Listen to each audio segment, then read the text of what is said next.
So as David Alleman gets the Nuggets ready for another playoff run, his predecessor is taking on a new job. Hasn't been away from basketball long. That's what we're hearing. Thanks for joining us. I'm Kim Christensen. And I'm Phil Lipoff. According to ESPN's Pete Thamel, Michael Malone is going to be the next head coach of the University of North Carolina men's basketball team. 9 News sports anchor Chris Tavares is live from Malone's old stomping grounds at Ball Arena. Chris, this news was a surprise to many today. I think it was a surprise to most. It certainly was to me. When I saw the push alert came in, I had to double check to make sure I was reading it correctly because everybody was expecting Malone to go back into the coaching ranks in the NBA. He last coached in college back in 2001. So to your point, yes, this did seem like a completely out of the blue move for Malone. He last coached in the college ranks in 2001. Then he spent over 20 years in the NBA before getting fired nearly a year ago to the day here in Denver. Since then, he's been an analyst for ESPN. But for a program that is notorious for keeping things in the UNC family, Carolina last hired a coach without any prior ties to the school in 1952 with Frank McGuire. Malone does have a connection to the athletic department. His daughter, Bridget, is a freshman on the volleyball team at UNC, and his devotion to her is well known here in Denver, missing an NBA Cup game last season to watch her play in the state tournament. My daughters have been to states. Now it'll be 6 years in a row, and as a parent, I always love going there. It's such a great environment, and just to be a dad, to support them and watch them with tremendous amount of pride.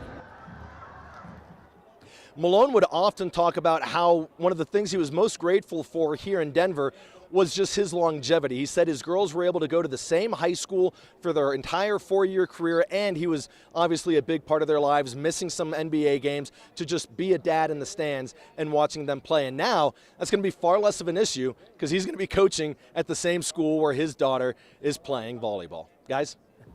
You know, I'm sure she is thrilled by that. And the stories we did, you all did, he would make every game that he possibly could to watch her play here. But then you also have to say, okay, and Dad, like, don't be following me around, okay? Let me live my college life. And Michael Malone is a pretty intense dude, so if there are any boyfriends or friends of hers at school at UNC, she's probably thinking, I went across the country for a reason, Dad, give me my space. But it sounds like they've got a really special relationship, and I don't know if you were able to see some of the video there, but when they were on the cover of Mile High Sports together, the look he has when he's staring at his daughter Bridget is just pure admiration for her. And to make a move like this, I'm sure he had opportunities to go to the NBA, but he'd made a family decision, which is so rare to see these days, where you're just chasing the next opportunity. And you'll take an ego hit when you get fired from a place where you won a championship just 2 years prior, but he's putting that all in check to be close to his family. His wife gets to come along and be close to their daughter. A really special move from Malone, and he's always prioritized his family from everything that you could hear about the way he was talking about her. Well, if I could have worked at my daughter's college, I would have. You bet. Just to great. keep her safe every day. That's what dads want And to no do. bad feelings among any of the fans or the team or anything Yeah. for Michael Malone. You want success, so that's all good.